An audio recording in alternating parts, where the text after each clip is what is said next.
पिछले एपिसोड में आपने देखा कि ऐश की नंबर 1 रैंक चार्जार्ड ट्रेनर यानी कि लियोन के साथ बैटल कंटिन्यू होती है, जहां पर ऐश अपने चार्जार्ड को मेगा इवॉल्व करके लियोन के चार्जार्ड के मैक्स लाइटनिंग से बचा लेता है। इसके बाद दोनों ही चार्जार्ड्स के बीच में एक काफी ज्यादा इंटेंस बैटल देखने को मिलती है, जहां पर दोनों ही अपना बेस्ट देते हैं। पर लास्ट में ऐश का चार्जार्ड साथ में अपने काफी सारे स्ट्रॉन्ग अटैक का यूज करके लियोन के चार्जार्ड को डिफीट कर देता है और बन जाता है पोकेमॉन वर्ल्ड का सबसे स्ट्रॉन्ग चार्जार्ड। अब आगे ऐश और चार्जार्ड दोनों ही काफी ज्यादा खुश होते हैं क्योंकि अब वो पोकेमॉन वर्ल्ड के सबसे स्ट्रॉन्ग चार्जार्ड और उसका ट्रेनर बन गए थे। लियोन बोलता है तुमको कांग्रेचुलेशन, बट अब मुझे चलना चाहिए क्योंकि मुझे और भी ट्रेनिंग करनी पड़ेगी और स्ट्रॉन्ग बनने के लिए। मुझे रियलाइज हो गया है कि मैं परफेक्ट नहीं हूँ, मैं तुमसे दोबारा जरूर कभी ना कभी रीमैच करूंगा। ऐश बोलता है ठीक है और लियोन वहाँ से चले जाता है। इसके बाद गार्ड ऐश के पास आता है और बोलता है कांग्रेचुलेशन, तुम पोकेमॉन वर्ल्ड के नंबर 1 रैंक चार्जार्ड ट्रेनर बन चुके हो, इसलिए हम तुम्हें एक प्राइज देना चाहते हैं। वो लोग एक बॉक्स लाते हैं और ऐश को दे देते हैं। ऐश उस बॉक्स को ओपन करता है एंड उसमें से निकलता है एक डायनामैक्स बैंड। वो गार्ड बोलता है कि इस डायनामैक्स बैंड का यूज करके तुम अपने चार्जार्ड को जायगेंटामैक्स कर सकते हो, जो कि तुम्हें आगे जाकर कभी ना कभी काम आने वाला है। मिस्टी, ब्रॉक और सेरेना ये देखकर खुश हो जाते हैं। वो बोलते हैं कि तुम्हारे चार्जार्ड को एक और नया फेनोमेना मिल चुका है, वो टेस्टलाइज, मेगा इवॉल्व और जायगेंटामैक्स तीनों हो सकता है, जिससे अब वो पहले से भी ज्यादा यूजफुल पोकेमॉन बन जाएगा। ऐश बोलता है कि हाँ तुमने सही कहा। वो गार्ड को थैंक यू बोलता है। गार्ड बोलता है वेल, क्योंकि अब तुम नंबर 1 रैंक पर आ चुके हो तो मेरे पास तुम्हारे लिए एक ऑफर है, क्यों ना तुम चार्जार्ड वैली में रहकर चार्जार्ड के साथ ट्रेनिंग करो और यहाँ पर नंबर 1 रैंक पोकेमॉन ट्रेनर की तरह रहो। फिर चार्जार्ड वैली टूर्नामेंट में पार्टिसिपेट करने वाले ट्रेनर्स अपने चार्जार्ड को सबसे स्ट्रॉन्ग प्रूव करने के लिए पार्टिसिपेट करेंगे। फिर लास्ट में उनको तुमसे बैटल करना पड़ेगा एंड तुमको हराकर वो पोकेमॉन वर्ल्ड के सबसे स्ट्रॉन्ग चार्जार्ड ट्रेनर बन जाएंगे। तो क्या तुम यहाँ पर रहना पसंद करोगे? ऐश बोलता है नहीं, मैं यहाँ पर नहीं रह सकता हूँ, मेरा गोल कुछ और है और मुझे उसको अचीव करने के लिए टाइम लगेगा। मैं यहाँ पर टाइम वेस्ट नहीं करना चाहता। मैं यहाँ पर सिर्फ और सिर्फ इसलिए आया था क्योंकि मैं इस सिटी के थ्रू जा रहा था और मुझे चार्जार्ड वैली टूर्नामेंट के बारे में पता चला। फिर मुझे याद आया कि मेरे चार्जार्ड का ड्रीम था सबसे स्ट्रॉन्ग चार्जार्ड बनना, इसीलिए मैं उसके ड्रीम पूरे करने के लिए यहाँ पर आ गया था एंड मैंने काफी मजे भी किए। गार्ड बोलता है ठीक है, फिर तुम यहाँ से जा सकते हो। ऐश और उसके फ्रेंड चार्जार्ड वैली के बाहर आ जाते हैं। ऐश बोलता है मुझे चार्जार्ड वैली टूर्नामेंट में काफी ज्यादा मजा आया और यहाँ पर मेरा चार्जार्ड काफी स्ट्रॉन्ग हो चुका है। अब हमें आगे की जर्नी कंटिन्यू करनी होगी। ऐश और उसके फ्रेंड्स आगे बढ़ते हैं एंड उनको बीच में एक काफी बड़ा टावर देखने को मिलता है, जो कि जंगल के बीच में था। सभी लोग कंफ्यूज हो जाते हैं कि ये टावर यहाँ पर क्या कर रहा है इस सुनसान जंगल के बीच में। मिस्टी बोलती है कि हमें इस टावर के अंदर जाके देखना चाहिए कि इसमें क्या है।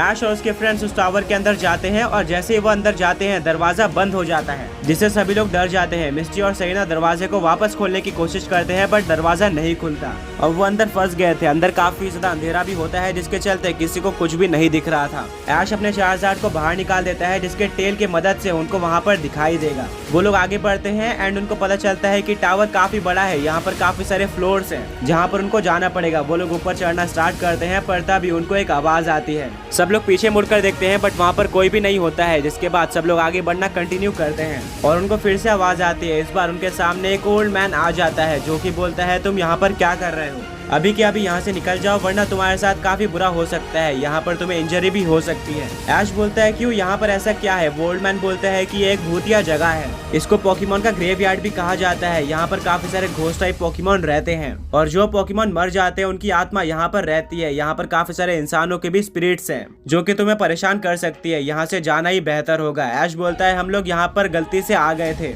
और जैसे ही हम अंदर आते हैं यहाँ का दरवाजा बंद हो जाता है। हम उसको दोबारा खोलने की कोशिश करते हैं बट वो नहीं खुलता, तो अब हम बाहर कैसे जाए? वो ओल्ड मैन बोलता है कि मतलब तुम फंस चुके हो, अब तुम बाहर नहीं जा सकते, स्पिरिट्स अब तुमको नहीं छोड़ेगी। एंड इसके बाद वो ओल्ड मैन वहाँ से गायब हो जाता है। सभी लोग शॉक रह जाते हैं कि अचानक से ओल्ड मैन कहाँ पर गया। मिस्टी बोलती है कि कहीं ओल्ड मैन भी स्पिरिट तो नहीं था। सेरेना बोलती है कि हाँ मुझे भी ऐसा लग रहा है, वरना कोई भी इंसान इतने जल्दी गायब नहीं हो सकता है। सभी लोग काफी डरे हुए होते हैं और वो टावर से नीचे उतरना स्टार्ट कर देते हैं। वो लोग दरवाजे को वापस से खोलने की कोशिश करते हैं पर अब दरवाजा नहीं खुल रहा था। वो लोग काफी ज्यादा डर जाते हैं एंड अब उनको आवाजें आना भी स्टार्ट हो गई थी, जो कि घोस्ट टाइप पोकेमॉन्स की थी। तभी ऐश को लगता है कि उसके पैर के नीचे कुछ तो है जिसको वो टच करता है और वहाँ से गेंगार बाहर आता है, जो कि ऐश और उसके फ्रेंड्स के ऊपर शैडो बॉल का यूज करके उनको इंजर्ड कर देता है और वहाँ से भाग जाता है। सेरेना बोलती है कि हमें कुछ न कुछ करके यहाँ से बाहर निकलना होगा वरना हमारे लिए खतरा हो सकता है। ब्रॉक बोलता है बट अभी के लिए ये पॉसिबल नहीं लग रहा है, क्योंकि यहाँ से निकलने का एक ही रास्ता था जो कि दरवाजे से बाहर निकलना था,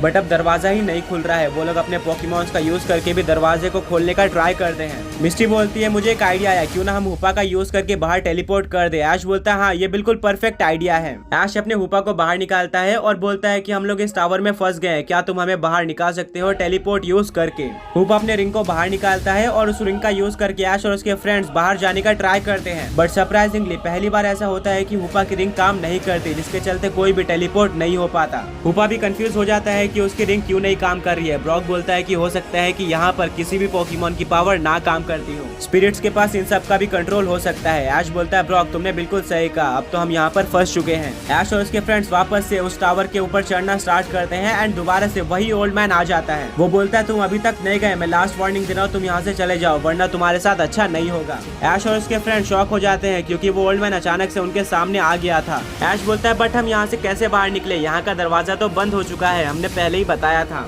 ओल्ड मैन बोलता है कि वो मुझे नहीं पता, तुम्हें यहाँ से बाहर निकलना होगा, बट हाँ मेरे पास एक रास्ता है। ऐश बोलता है कैसा रास्ता। ओल्ड मैन बोलता है कि मैं तुम्हारे सारे पोकेमॉन्स को देख सकता हूँ जो कि तुम्हारे पास अभी करंटली टीम में है, एंड इसमें मैं एक काफी स्ट्रॉन्ग और स्पेशल पोकेमॉन को देख सकता हूँ जो कि एक गॉड पोकेमॉन आर्सियस। ये सुनकर ऐश, ब्रॉक, मिस्टी, सरीना सभी के सभी शॉक रह जाते हैं और डर भी जाते हैं। सरीना बोलती है कि आखिर आपको कैसे पता है कि ऐश के पास आर्सियस है। ओल्ड मैन बोलता है कि मुझे काफी ज्यादा एक्सपीरियंस है और मैं तुम लोगों के बारे में सब कुछ बता सकता हूँ। ये सुनकर ऐश और उसके फ्रेंड्स डर जाते हैं। ओल्ड मैन बोलता है वेल इन सब की बात नहीं करते हैं, करंटली मुझे तुम्हें बाहर निकलने के लिए एक डील देनी है। अगर तुम मुझे अपना आर्सियस दे देते हो तो मैं यहाँ का दरवाजा खोल दूंगा जिससे तुम बाहर जा सकते हो। ऐश बोलता है क्या तुम्हें आर्सियस चाहिए? मैं अपना आर्सियस किसी को भी नहीं दे सकता, वो मेरा मेन पोकेमॉन है, हम दोनों के बीच में काफी अच्छी बॉन्डिंग है। ओल्ड मैन बोलता है ठीक है फिर रेडी हो जाओ खतरा फेस करने के लिए, अब तुम नहीं बच सकते। ये बोलकर ओल्ड मैन वापस से गायब हो जाता है, जिसको देखकर सभी लोग दोबारा से डर जाते हैं। उनको आसपास काफी सारे फायर बॉल्स भी उड़ते हुए दिख रहे थे और एक काफी नेगेटिव फीलिंग आ रही थी। ऐश और उसके फ्रेंड्स इससे पहले भी काफी सारे हॉरर टावर्स या फिर हाउसेस पर गए हैं, बट इतना डर उनको कभी भी नहीं लगा। ब्रॉक बोलता है कि वो ओल्ड मैन डेफिनेटली कोई स्पिरिट ही था, वरना उसको नहीं पता होता कि तुम्हारे पास आर्सियस है।